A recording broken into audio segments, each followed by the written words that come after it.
Hola, soy Jesús Nieto Martínez. Este es el segundo video del curso de teoría de grafo 1.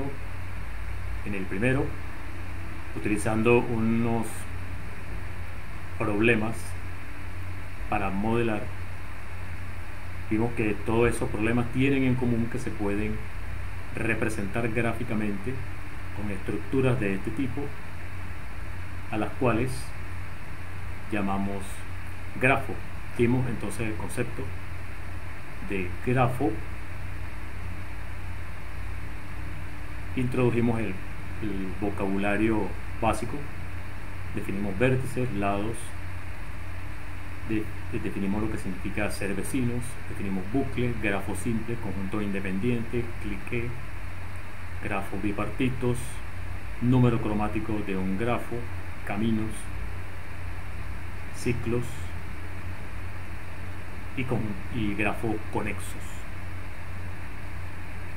Eso como una introducción. De cada uno de estos conceptos vamos a ir profundizando a medida que vayamos avanzando en el curso. Hoy vamos a hablar de grafos en relación con las matrices. Vamos a ver cómo representar grafos utilizando matrices. A partir de este ejemplo vamos a hacer lo siguiente. Elige un orden para los vértices, digamos X, Y, Z y W, así como acá. En ese orden vamos a pensar en una matriz en la que la primera fila corresponde a X, la segunda a Y, la tercera a Z y la cuarta a W, y asimismo para las columnas. Y en las entradas de esa matriz vamos a colocar la cantidad de lados que tienen a la pareja que corresponda de vértices como extremos. Por ejemplo, esta entrada de acá corresponde a Y, que es el segundo, y X, que es el primero. Y y X. Y y X, según lo que pusimos aquí, son extremos de dos lados de ese grafo. Y y X son extremos de estos dos lados. Así que a el lugar YX le corresponde el número 2. Lo mismo ocurre con el lugar XY. XY y YX para nosotros en los grafos no tiene importancia el orden, por lo tanto lo que corresponde a YX es lo mismo que lo que corresponde a XY. En ese sentido la matriz va a ser simétrica. Si los lados no son vecinos, entonces va a un 0. Por ejemplo, X con Z, X, Z, no, X con W, no, sí, X con Z, que es el tercero, es un 0. X, que es la primera, con Z, que es la tercera, es un 0. Z, que es la tercera, con X, que es la primera, es un 0. En la diagonal observa que solo hay ceros. ¿Por qué? ¿Qué significa estar en la diagonal? Por ejemplo, Y, Y. Como Y no es vecino de sí mismo, no hay un bucle aquí, ahí va un 0. Tenemos esa observación allí. Entonces, una matriz como esta es simétrica, y si no hay bucles, en la diagonal solo hay ceros. A esto lo llamamos una matriz de adyacencia. Decimos una porque si cambiamos el orden de los vértices, cambiamos la matriz. Entonces uno dice una matriz de adyacencia para el grafo. No se dice la matriz de adyacencia, sino una matriz de adyacencia. Otra manera de definirlo utilizando las matrices es poniendo como fila, igual que antes, los vértices, y a las columnas le corresponden los lados. Vamos a colocar un 1 si el lado es incidente en el vértice. Por ejemplo, el lado A incide sobre el vértice X, por lo tanto aquí va un 1. El lado B no incide sobre el vértice X, por lo tanto va un 0. Y así para los demás. Puedes verlo acá. A incide sobre el vértice X, pero B no es un lado que incida sobre X. Entonces esto nos da una matriz de incidencia. Matrices de incidencia, matrices de adyacencia. Eso se puede aprovechar la teoría de álgebra de matrices. El álgebra lineal nos da herramientas para obtener información sobre los grafos asociados a esas matrices. Entonces, esa manera de representarlo tiene sus ventajas. Aquí tenemos las observaciones que ya dijimos. La diagonal de una matriz de adyacencia del grafo solamente tiene ceros si el grafo no tiene bucles.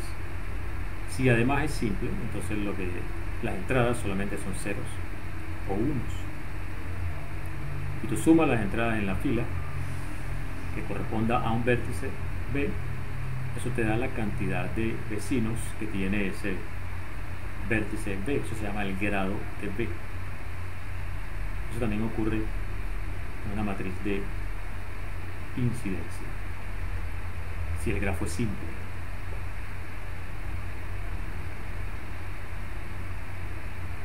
Ok. Si cambias el orden, cambias la matriz de adyacencia y también la matriz de incidencia si cambias el orden de los vértices, el orden de los lados. Ahora fíjate, ¿qué pasa si tú al cambiar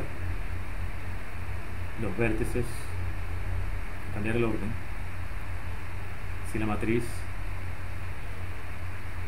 o sea, al cambiar el orden lo que quiere decir es una función biyectiva en el conjunto de los vértices, o sea, una permutación, permutar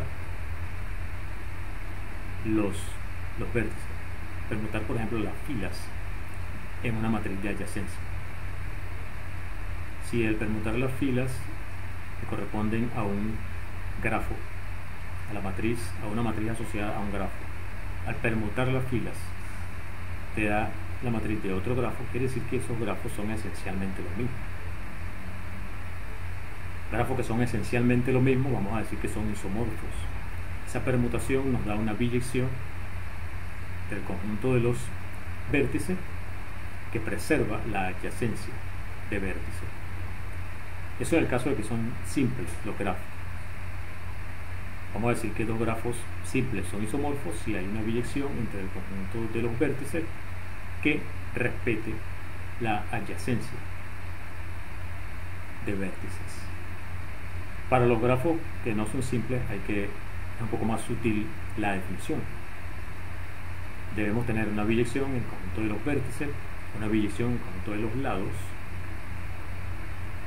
y tiene que cumplir con lo siguiente: para cualquier par de vértices en el primer grafo, si ellos son vecinos mediante un lado E, entonces las imágenes de ellos también son vecinos en el otro grafo mediante un lado que es exactamente la imagen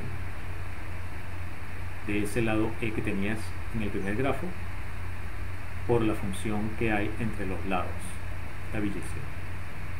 Entonces es más delicada la definición si consideramos grafos que no sean simples, porque hay que hablar en términos de las funciones f sub g y f sub h. Para los grafos simples es más sencillo porque los lados están identificados con las parejas de vértices. Parejas de vértices es lo mismo que lados, parejas de vértices que son vecinos. Entonces no hace falta escribir tanto cuando estamos hablando de grafos simples. Ahora fíjate, una vez que tenemos definido lo que significa que un par de grafos son isomorfos, es fácil darse cuenta de que todo grafo es isomorfo a sí mismo, utilizando la función identidad. Si el grafo G es isomorfo al grafo H, entonces el grafo H es isomorfo al grafo G, utilizando la función inversa de la biyección que tenías al principio. Y si G es isomorfo a H y H es isomorfo a T, Entonces G también es isomorfo a T usando la composición de las biyecciones. Eso nos dice que la relación de isomorfismo es de equivalencia. Las clases de equivalencia correspondientes a esa relación se llaman clases de isomorfismo de los grafos. Por ejemplo, tú consideras un camino que tiene n vértices, y ese camino con n vértices es isomorfo a cualquier otro camino que también tenga n vértices. A la clase de isomorfismo de ese camino la vamos a llamar P mayúscula sub n. Por ejemplo, aquí tenemos aquí abajo hay un gráfico. Esto de acá representa 1, 2, 3, 4, P sub 4. Este es un camino que tiene 4 vértices, tiene 3 lados, tiene 4 vértices. No le ponemos etiqueta porque esto representa a la clase de isomorfismo. Entonces, tener una clase de isomorfismo es lo mismo que tener un grafo sin etiquetas, un grafo no etiquetado.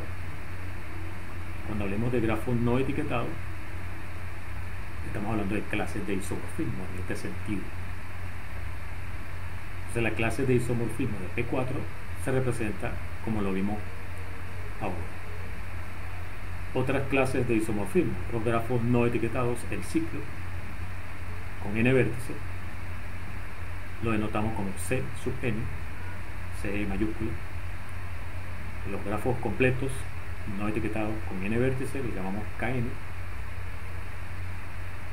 El grafo completo bipartito, que uno lo denota KRS, quiere decir algo así. Es un grafo bipartito en el que una de las particiones tiene R vértices, la otra partición tiene S vértices, y todos los elementos de la primera parte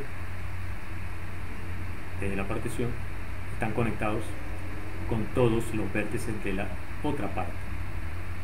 Esto representa, por ejemplo, K34. Completo quiere decir eso, todos los vértices de arriba están conectados con todos los vértices de abajo. Y bipartito, ya sabemos, el conjunto de los vértices está partido en dos, de manera que cada uno de esos conjuntos es independiente. Este conjunto de 4 vértices es independiente, este conjunto de 3 vértices es independiente. O sea, en ningún par de vértices rosados acá están conectados entre sí, ningún par de vértices azules están conectados entre sí. Eso es independiente. Y completo, ya dijimos lo que es completo. K34 se representa de esta manera. Entonces KRS en general es esto que decimos aquí. Grafo bipartito completo significa el conjunto de vértices está partido en dos. Una de las partes tiene R vértices, la otra parte tiene S vértices. Todos los vértices de B1 son vecinos de todos los vértices de B2. Los vértices de B1 no están conectados entre sí, ningún par. Aquí está representado K5. 5 vértices no etiquetados y todos los vértices están conectados entre sí. Ya habíamos mencionado K4, K34. En la práctica, dados grafos G1, G2 y G3, por ejemplo, ¿cómo hacemos para determinar si G1 y G2, por ejemplo, son isomorfos? Tendríamos que ver si hay una manera de emparejar los vértices de este con los vértices de este, de manera que si yo envío B y Z a un par aquí, digamos A y B, si aquí están conectados, aquí también tienen que estar conectados, y viceversa. Los que estén conectados aquí, sus preimágenes tienen que estar conectados acá. Fíjate que esto que está aquí es K33. Este conjunto es independiente, este conjunto es independiente, y todos los que están en este conjunto están conectados con todos los del otro conjunto. Esto es K33. ¿Será que este se puede emparejar con este? Tendríamos que tener aquí un conjunto independiente de tres vértices y que esos estén conectados con todos los otros tres vértices. Por ejemplo, este vértice que está aquí, ¿será posible que este vértice forme parte de un conjunto independiente de tres vértices? Vamos a ver. Tendría que ser un vértice que no sea vecino, ¿no? Tenemos este vértice. ¿Qué otro vértice podemos agarrar para el conjunto independiente? Podemos agarrar este, que no es vecino de este. ¿Y qué otro podemos agarrar? Tendría que ser otro que no sea vecino de este. Por ejemplo, este. Pero ya no podemos con este porque es vecino de este, así que este no puede ser. Este tampoco puede ser porque es vecino de este. Este tampoco puede ser porque es vecino de este. Y este tampoco puede ser porque es vecino de este. Conclusión, este vértice que está acá no puede pertenecer a ningún conjunto independiente que tenga tres vértices en este grafo. Por lo tanto, este vértice no puede ser imagen de ninguno de estos vértices de acá, porque todos estos vértices, cada uno de ellos está en uno de los dos conjuntos independientes que tiene tres vértices. O sea, este grafo no es isomorfo a K33. G1 y G2 no son isomorfos. ¿Se podrá hacer aquí? Vamos a ver. Este vértice, para que esté en un conjunto independiente con tres vértices, ese conjunto debería tener a este vértice, que no es vecino, y a este vértice. O sea, este vértice junto con este y este forman un conjunto independiente. Hay que ver que los otros tres vértices también forman un conjunto independiente. Este vértice no es vecino de este ni vecino de este. Entonces este otro conjunto también es un conjunto independiente. Ahora lo que falta es que cada uno de esos vértices esté conectado con los otros tres.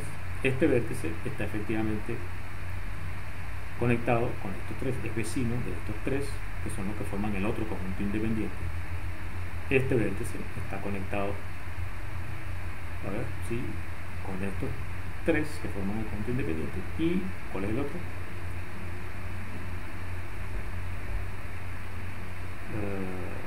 Dijimos, este vértice está conectado con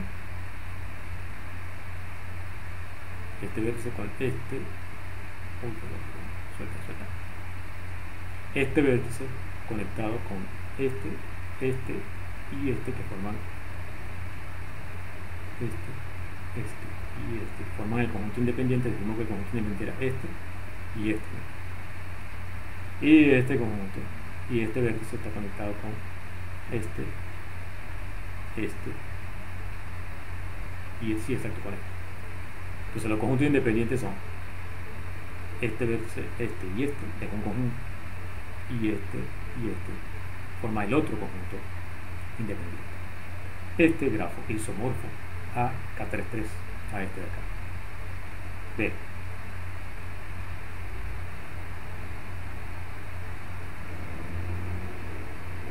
También nos interesa, dado por ejemplo un número n, contar cuántas clases de isomorfismo hay para un grafo que tenga esa cantidad de vértices. Aquí tenemos todas las clases o todos los grafos no etiquetados que son posibles para cuatro vértices. O sea, un grafo que no tiene lados, un grafo que tenga un solo lado es isomorfo a este. Si tiene dos lados es isomorfo o bien a este o bien a este. Si hay dos posibilidades para grafo con dos lados y cuatro vértices, son esta posibilidad o esta. O sea, todo grafo con cuatro vértices y dos lados es isomorfo a este o a este. Con tres lados puede ser de esta forma o de esta forma. Entonces, con tres lados. Con cuatro lados puede ser de esta forma o de esta forma. Con Esta es una de 3 lados que no había dicho. Esta es 3, esta es 3 y esta es 3. Aquí están los de 3 lados. Con 4 lados puede ser esta o esta. Con 5 lados solamente esta. Y con 6 lados solamente esta. Es decir, hay 11 clases de isomorfismo para los grafos que tienen 4 vértices. Eso en cuanto a isomorfismo de grafos. Vamos a hablar ahora de descomposición de grafos, o sea, otro tipo de operaciones con grafos. Aquí tú puedes ver en azul, mira, este grafo de acá, esto es P4, el grafo que está pintado de azul aquí, y el que está pintado de rojo también es P4. En el grafo completo K4, este grafo azul y este grafo rojo son uno el complemento del otro. El grafo azul además es isomorfo al grafo rojo. El azul es P4 y el rojo también es P4. Entonces fíjate, P4 es isomorfo a su complemento. P4 es isomorfo a el complemento de P4. En el grafo completo K4, tú tienes un lado, este lado, o está en el azul o está en el rojo. En este caso está solamente en el azul. Cada lado del grafo completo o está en el azul o está en el rojo. En ese sentido, este grafo K4 está descompuesto en los dos grafos P4 y su complemento. Eso es lo que nos llama una descomposición. Un grafo que es isomorfo a su complemento se llama autocomplementario.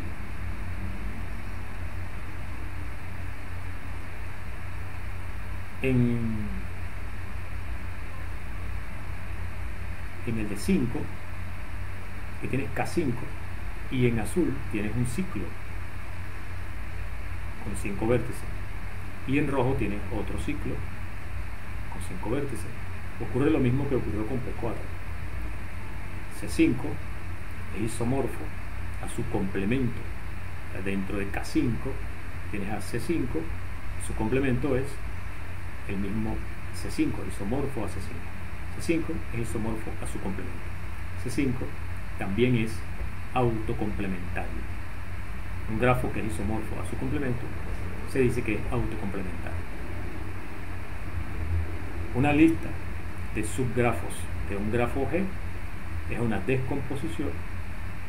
Si cada vez que tú agarras un lado en G, ese lado está en uno y solo uno de esos subgrafos que están en la lista.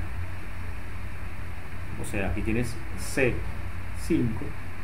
y otra vez tienes C5. Aquí en K5 cualquier lado o está en el azul o está en el rojo.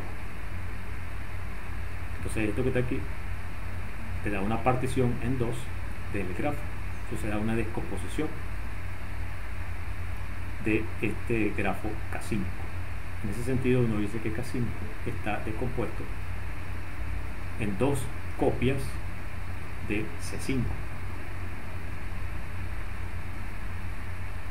En ese sentido uno puede decir que un grafo que tiene n vértices es autocomplementario si y solo si el grafo completo de n vértices se descompone en dos copias de ese grafo G.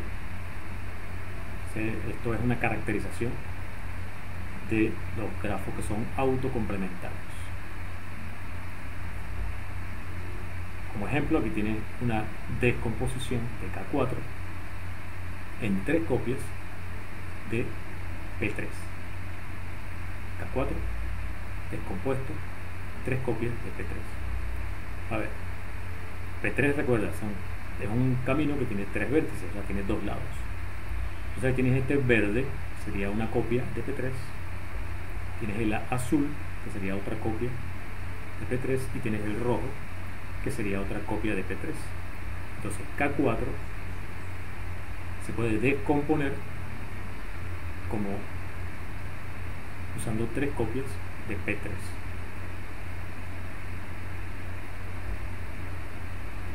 Para el grafo completo Kn se puede hacer lo siguiente. A Kn, si tú le restas 1 al n, o sea, tienes el grafo completo con un vértice menos. Aquí lo ves en este gráfico. Si n vale 5, entonces ahora tú piensas en n igual 4 y tienes el grafo completo K4. Esa sería una de las partes. Y la otra parte es, bueno, tienes un nuevo vértice, un vértice que está conectado a los otros 4. Este es el grafo completo K1, 4. Entonces, en general sería Kn, lo puedes descomponer como Kn-1 y el grafo bipartito completo K1, n-1. Así como acá, siguiendo ese procedimiento. Le restas 1 a este n y tienes el grafo completo con n-1 vértices. El otro vértice te da para el grafo bipartito completo que tiene un vértice en una de las partes y los otros n-1 vértices en la otra parte, y entonces todos los vértices, los 4, los n-1 están conectados con ese único vértice de acá. Eso es lo que uno llama K1, n-1. De esa manera se descompone el grafo completo Kn con una copia de Kn-1 y K1, n-1.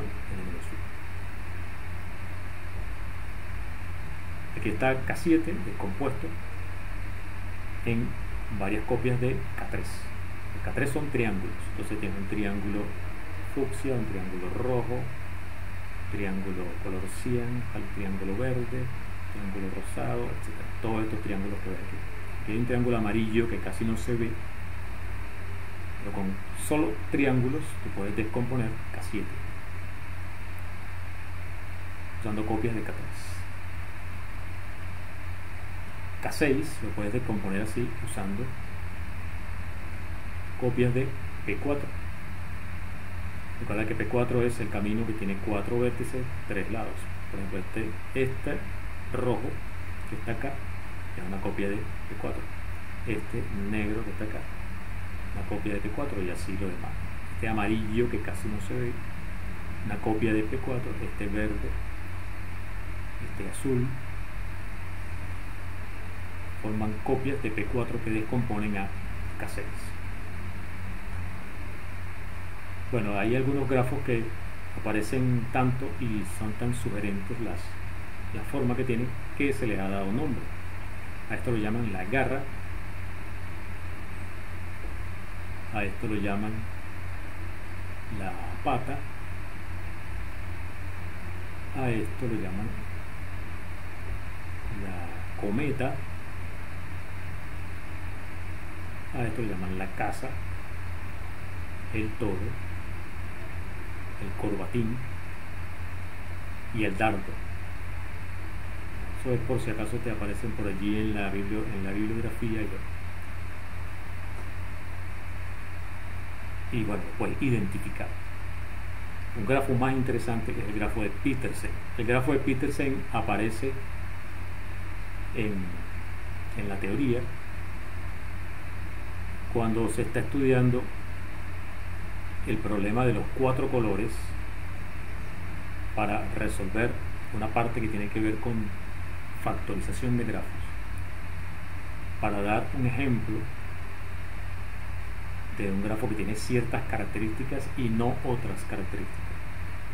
En ese sentido, el grafo de Petersen es muy útil porque tiene unas características bien interesantes y no otras características. Sirve como ejemplo y como contraejemplo dependiendo de lo que quieras mostrar. ¿Qué es el grafo de Petersen? Bueno, los vértices van a estar etiquetados utilizando dos números del 1 al 5, utilizando las combinaciones posibles, utilizando dos números tomados del 1 al 5, es decir, el combinatorio de 5 en 2. tiene 10 lados, 10 vértices. Son 10 vértices y están conectados ¿de qué manera? Bueno, si tienes la etiqueta 1, 2, la etiqueta 1, 2 está conectado con todas aquellas que no tengan ni 1 ni 2. Por ejemplo, 1, 2 está conectado con 4, 5, con 3, 5 y con 3, 4. 3, 5 está conectado con 1, 2, con 1, 4 y con 2, 4.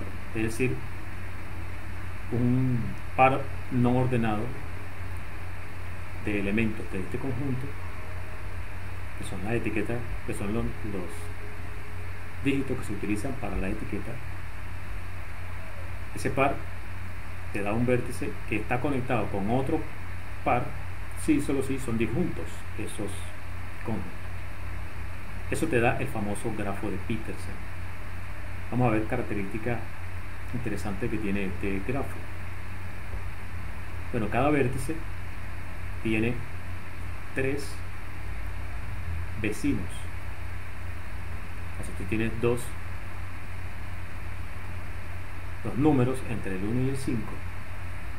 Solamente hay 3 posibilidades para conjuntos que tengan 2 elementos y que esos elementos no tengan nada en común con esos 2 elementos que están fijos. Con el 1, 3 solamente tienes 4, 5, tienes 2, 3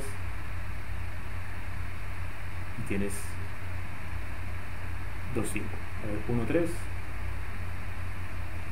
A ver si lo tenemos aquí. 1, 3 está conectado con 4, 5, con 2, 5 y con 2, 4. Son todas las posibilidades para conectar con 1, 3. Bien, entonces así queda el grafo. Cada vértice tiene grado 3. Y ahí puedes ver que está descompuesto en 5 ciclos. Aquí no se ve bien esto. 5 ciclos. Se compone en 5 ciclos disjuntos. No sé por qué no se ve bien aquí. 5 ciclos.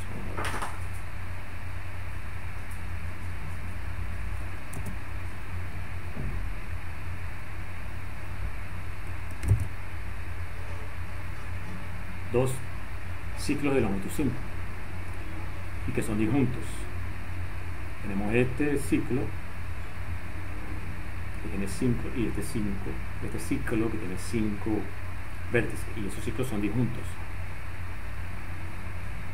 Tienes 2 vértices que son no adyacentes, entonces tienen exactamente un vecino en común. ¿Qué quiere decir que sean no adyacentes? Vamos a verlo aquí en la pizarra, digamos, ¿no?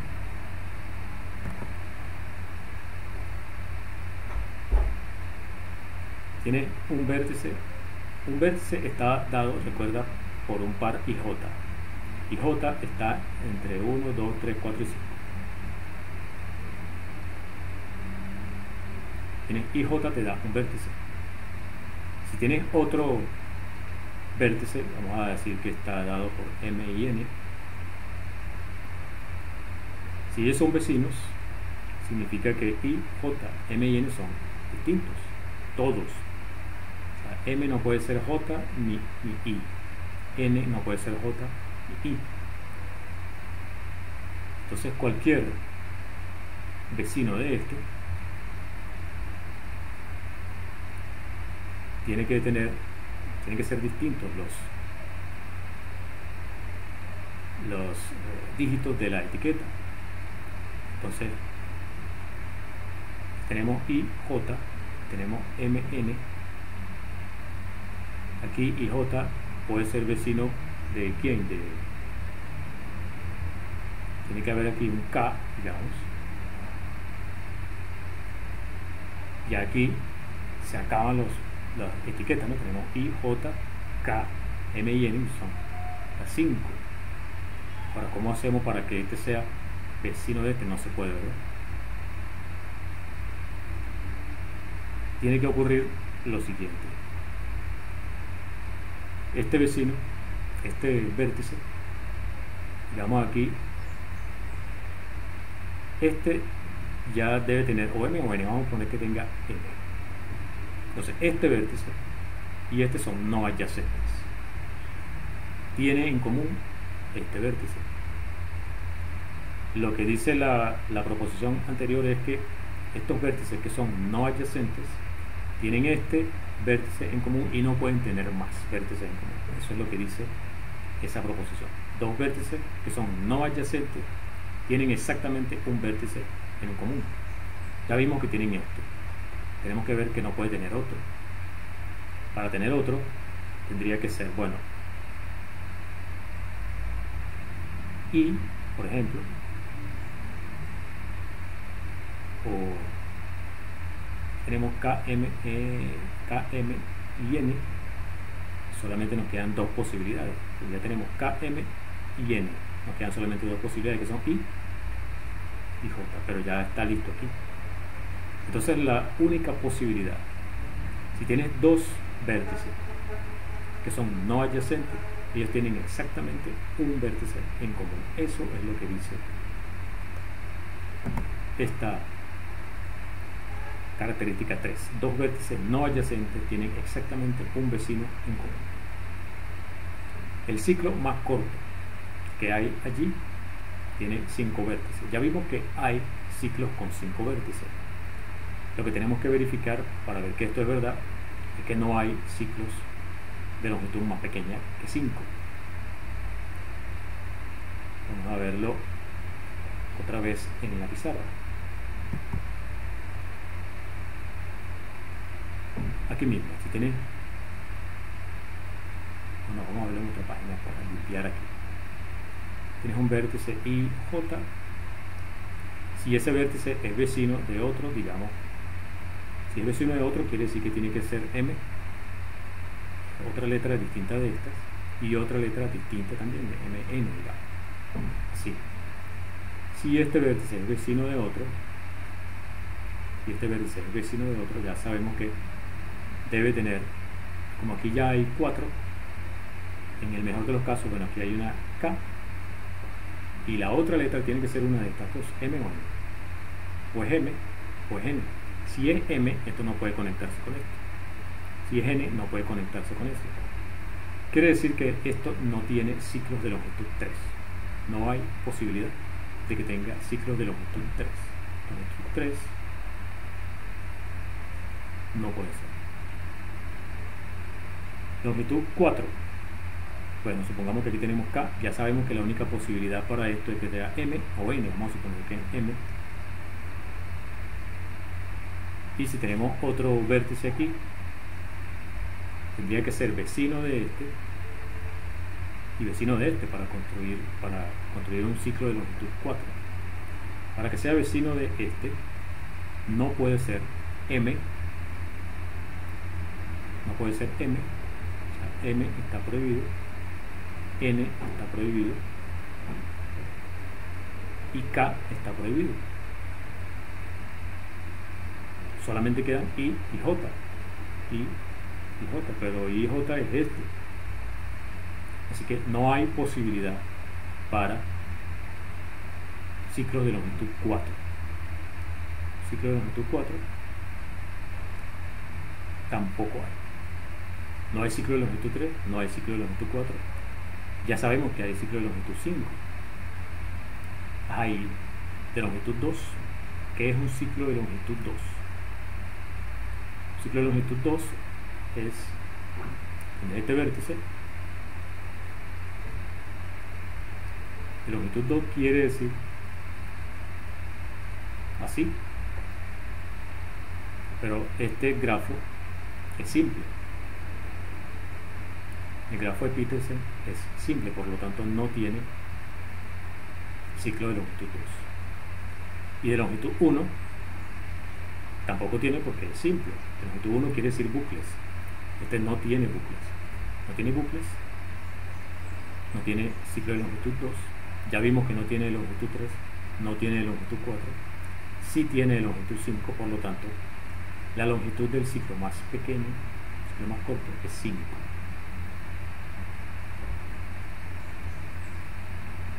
Eso, por cierto, Eso se llama la cintura del grafo. La longitud del ciclo más corto se llama la cintura del grafo. Si tú te imaginas el grafo pintado tridimensionalmente como este, la cintura, si lo ves aquí, podría ser un ciclo. El ciclo más corto lo puedes dibujar así de aquí. Desde ese punto de vista tiene sentido esto de la cintura, ¿no? Lo más corto que tú puedes ver aquí, eso es lo que llaman la cintura del grafo. Es la longitud que tiene el ciclo más corto en el grafo, se llama la cintura de ese grafo. Entonces la cintura del grafo de Petersen es 5. ¿Qué otra cosa queríamos mencionar aquí? Aquí está la cintura, ya está listo. Otra cosa digna de mencionar aquí en el grafo de Petersen, o bueno, esto no tiene que ver con el grafo de Petersen. Sí, tiene que ver. Tienes el conjunto de 1, 2, 3, 4, 5 y una permutación, vamos a llamarla sigma. A partir de esa permutación, se define una función f sub sigma y vamos a definir si sub g, si lo aplicas a ij de esta forma, el par ij va a ser sigma i, sigma j. O sea, el vértice que se llama ij, vamos a aplicarle si de esta forma. A la etiqueta ij le va a corresponder sigma i, sigma j. O sea, simplemente permutar los dígitos de la etiqueta. Esa función preserva la adyacencia, es decir, si ij es vecino de pq, recuerda que ij quiere decir la etiqueta del vértice. El vértice que tiene etiqueta ij es vecino del vértice que tiene etiqueta pq. Sí, solo si el vértice que tiene etiqueta sigma de j es vecino del vértice que tiene etiqueta sigma de p, sigma de q. Esa función te define un isomorfismo que va del grafo de Petersen en el mismo grafo de Petersen. Eso se llama un automorfismo. O sea, para cada permutación de un conjunto de 5 elementos tienes un automorfismo del grafo de Petersen.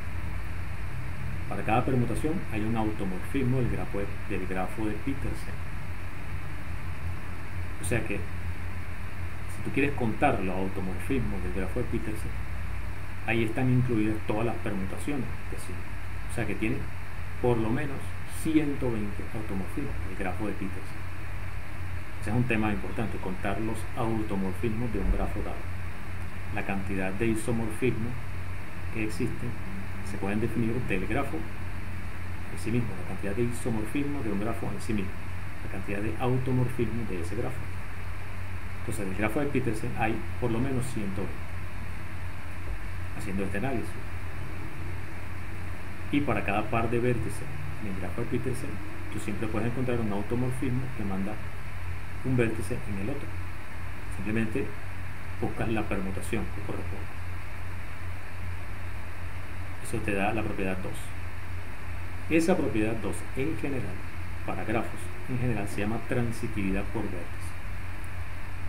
¿Qué significa que un grafo sea transitivo por vértice? Significa para cada par de vértices en ese grafo hay un automorfismo que envía un vértice en el otro. Eso es transitividad por vértice.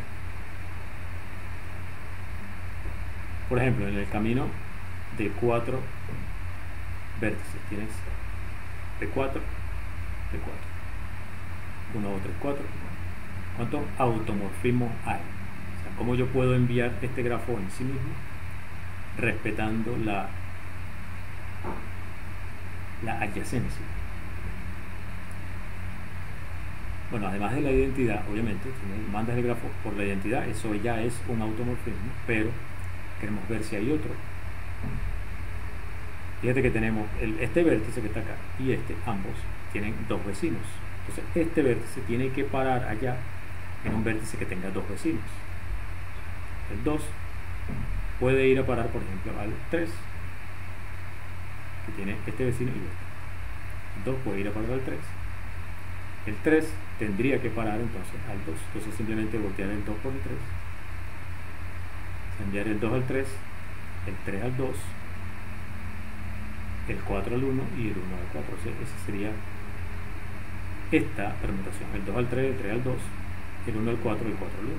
Eso es un automorfismo de este, o esa permutación te da un automorfismo de P4 en P4, además de la identidad. ¿Hay alguna otra posibilidad? Bueno, si vas a mover el 2, ya se sabe que tiene que ir a un vértice que tiene el grado 2. Si va al 3, como vimos ahorita, entonces todos los demás ya están determinados por lo que vimos ahora y usted sabe que es esto. Si no, él debe quedar fijo. Debe quedar fijo.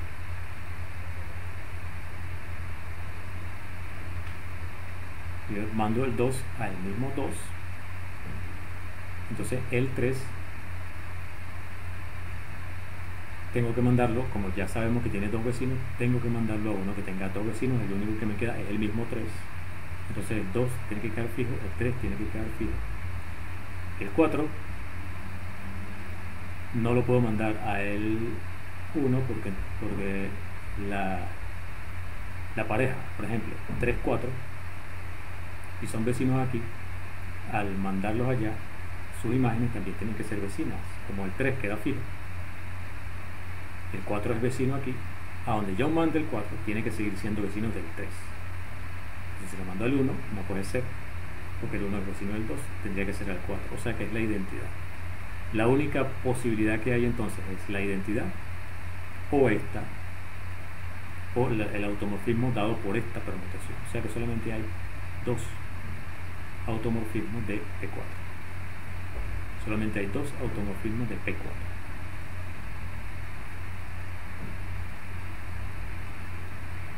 En un grafo bipartito completo, KNM, por ejemplo, si tú permutas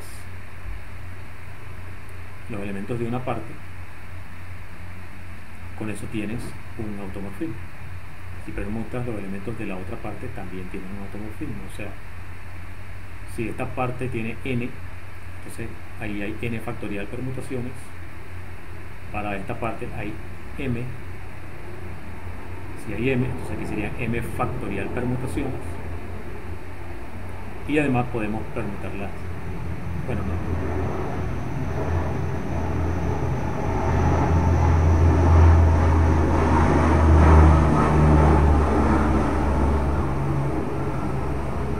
Si la parte de arriba tiene n vértices, entonces al permutarlos, para permutarlo tenemos n factorial posibilidades. Para la parte de abajo son m, tenemos m factorial posibilidades, así que la cantidad de automorfismo sería n factorial por m factorial. Aquí está, n factorial por m factorial. En el caso particular en que n y m son iguales, entonces además de hacer esas permutaciones podemos cambiar la parte de arriba por la parte de abajo. O sea, podemos hacer ese cambio.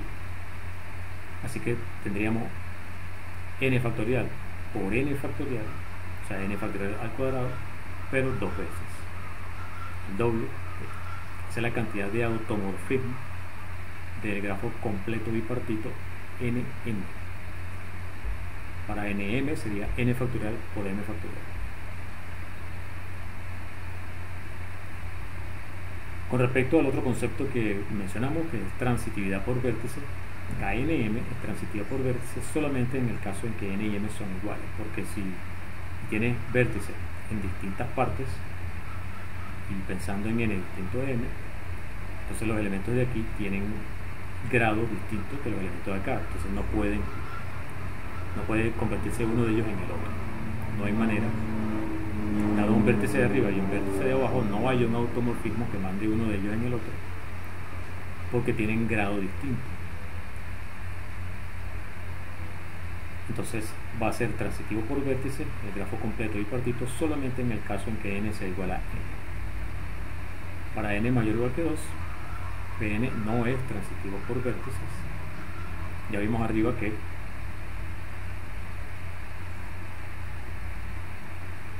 acá, dado un par de vértices, por ejemplo, aquí teníamos 1, 4, 2, 3 y la identidad. O sea, el 1 va a ir al 4, puede ir al 4 o puede quedar fijo. No hay manera de que el 1 vaya al 3 por un automorfismo, por ejemplo. Entonces la pareja de vértices 1, 3, no hay ningún automorfismo que mande uno de esos vértices al otro, el 1 al 3 o el 3 al 1. Entonces, para n mayor que 2, Pn no es transitivo por vértice. Y vimos también que el grafo de Petersen es transitivo por vértice. Esos son ejemplos de grafos que son transitivos por vértice. Bien, creo que hemos avanzado bastante con este video. Tengo bastante contenido, quedó bastante largo. Vamos a dejarlo hasta acá. Soy Jesús Nieto Martínez. Nos vemos en el próximo video.